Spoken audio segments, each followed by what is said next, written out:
কিনে নিবে না? আমি তো খাচ্ছি। আরে খাওয়াটা তুমি দেখাবে নাকি? দর্শকরা একটু দেখুক। না দর্শক দেখুক, কিন্তু তুমি তো আগে থেকে আমাকে বলবে তো যে আমি, কারণ হলো কি জানো, হাঁসের মাংস তো আমি লোভ সামলাতে পারছিলাম না, কারণ মাটির চুলোয় রান্না করেছি, তারপরে যে পিঠা বানিয়েছি, আপনার চিতই পিঠা বলে, আমি সত্যি সত্যি লোভ সামলাতে পারছিলাম, যার জন্য খাওয়া শুরু করেছি। আমি জানতামই না তুমি রেকর্ড করবো আর কি। আচ্ছা করো, হাঁসের মাংস কালারটা কেমন হয়েছে? অসাধারণ কালার, আর যে সুন্দর একটা সুগন্ধ, মানে একদম চারিদিকে ছড়িয়ে পড়েছে কিন্তু। একটা মানে স্মেলটা খুব সুন্দর। জি জি জি। তুমিও খাবে অবশ্য, ওরা মানে ঘরে নিয়ে যে অবশ্য খাবে। শুট শেষ করি আমি। বাসার বাইরে একটু জায়গাতে করেছি, আমাদের কি বলে বারান্দার মতো ছাদ মুখের ওই জায়গাটা করেছি চুলা দিয়ে, কারণ মাটির চুলাতে লাকড়ি দিয়ে করতে হয় না, ধোঁয়া টোয়া বেশ বেশ বের হয় আর কি।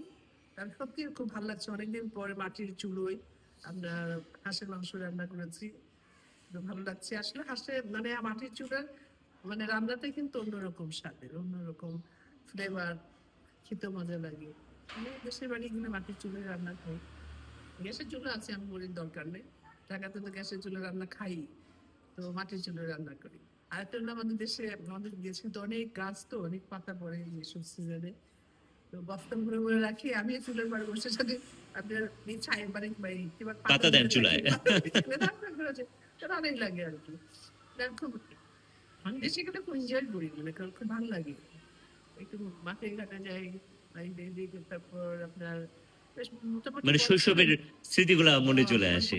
বড় সড়ই আর কি বাড়িটা, এদিক ওদিকে এই করছি, এই গাছটা থেকে এটা পাচ্ছি, এটা করছি, এটা পরিষ্কার করাচ্ছি, এই করছি, তারপরে খাওয়া দাওয়া গুলো আপনার যেমন একদম যে সিজনই হোক না কেন, গণন্দ আমাদের যে বাড়িটা আছে গণন্দতে, বাজারটা হলো 5 মিনিটও লাগে কিনা যাওয়ার জন্য। এটা সকালবেলা মানে 10টা পর্যন্ত বাজার থাকে, কারণ সকালবেলা কিন্তু সব শাক সবজি একদম ফ্রেশ, যে সিজনই হোক, শুধু বর্ষার সময়টা হয় না, একদম ফ্রেশ সবজি। আমি কিন্তু বাজারে যাই, বোনকে পরে চলে গেলাম, প্রতিদিনই কিন্তু সবজি কিনি, ছোট ছোট মাছ একদম নদীর ধারে, নদী থেকে তোলা, নদীর ধারেই তো আমাদের এই বাড়িটা।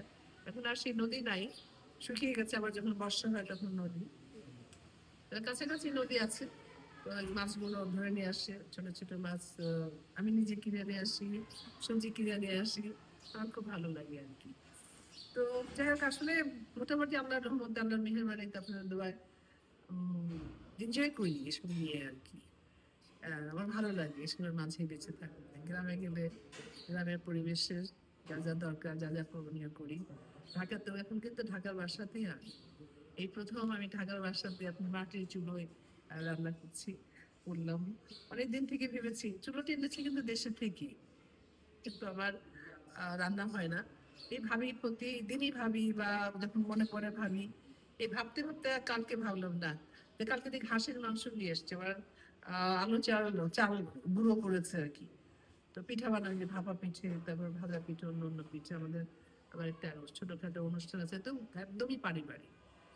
তো ভাবলাম যে না, আজকে করি, হাঁসের মাংস রান্না করি আর চিতই পিঠা বানাই।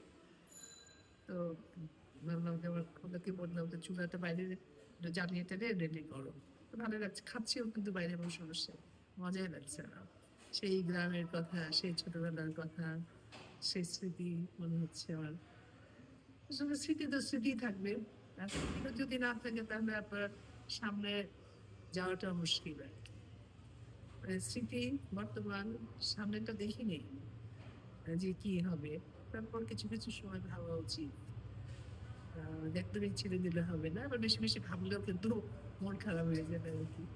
দেখ, সব মিলিয়ে কিন্তু জীবন, তবে আনন্দে থাকাটাই হলো বড় কথা, যে সুন্দর মতো, সুন্দর ভাবে, যে পরিস্থিতি আছি, যেভাবেই আছি, যতটুকু আছে ওটাকে নিয়ে সুন্দরভাবে, ভালোভাবে যেন আমরা একটু বেঁচে থাকতে পারি, ওটাকে দিয়ে যেন আমরা আনন্দ উপভোগ করতে পারি।